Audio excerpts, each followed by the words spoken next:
I loved the old man. He had never wronged me. He had never given me insult. For his gold I had no desire. I think it was his eye. Yes, it was this. He had the eye of a vulture, a pale blue eye, with a film over it. Whenever it fell upon me, my blood ran cold, and so by degrees, very gradually, I made up my mind to take the life of the old man, and thus rid myself of the eye forever. Now this is the point. You fancy me mad. Madmen know nothing. But you should have seen me. You should have seen how wisely I proceeded, with what caution, with what foresight, with what dissimulation I went to work. I was never kinder to the old man than during the whole week before I killed him. And every night, about midnight, I turned the latch of his door and opened it, oh, so gently. And then, when I had made an opening sufficient for my head, I put in a dark lantern, all closed, that no light shone out, and then I thrust in my head. Oh, you would have laughed to see how cunningly I thrust it in. I moved it slowly, very, very slowly, so that I might not disturb the old man's sleep. It took me an hour to place my whole head within the opening so far that I could see him as he lay upon his bed. Ha! Would a madman have been so wise as this? And then, when my head was well in the room, I undid the lantern cautiously, oh, so cautiously. Cautiously, for the hinges creaked.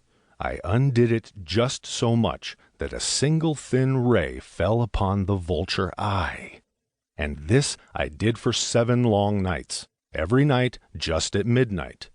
But I found the eye was always closed, and so it was impossible to do the work, for it was not the old man who vexed me, but his evil eye. And every morning, when the day broke, I went boldly into the chamber, and I spoke courageously to him, calling him by name in a hearty tone, and inquiring how he passed the night. So you see, he would have been a very profound old man indeed, to suspect that every night, just at 12, I looked in upon him while he slept. Upon the 8th night, I was more than usually cautious in opening the door. A watch's minute hand moves more quickly than did mine.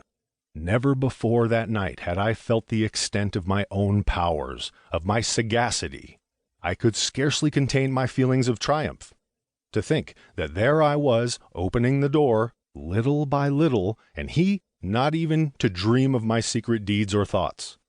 I fairly chuckled at the idea, and perhaps he heard me, for he moved on the bed suddenly, as if startled.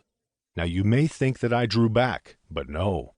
His room was as black as pitch with the thick darkness, for the shutters were close fastened through fear of robbers, and so I knew that he could not see the opening of the door, and I kept pushing it on steadily.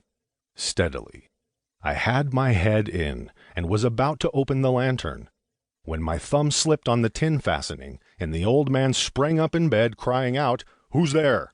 I kept quite still and said nothing. For a whole hour I did not move a muscle, and in the meantime I did not hear him lie down. He was still sitting up in the bed listening, just as I have done, night after night, hearkening to the death watches in the wall. Presently I heard a slight groan,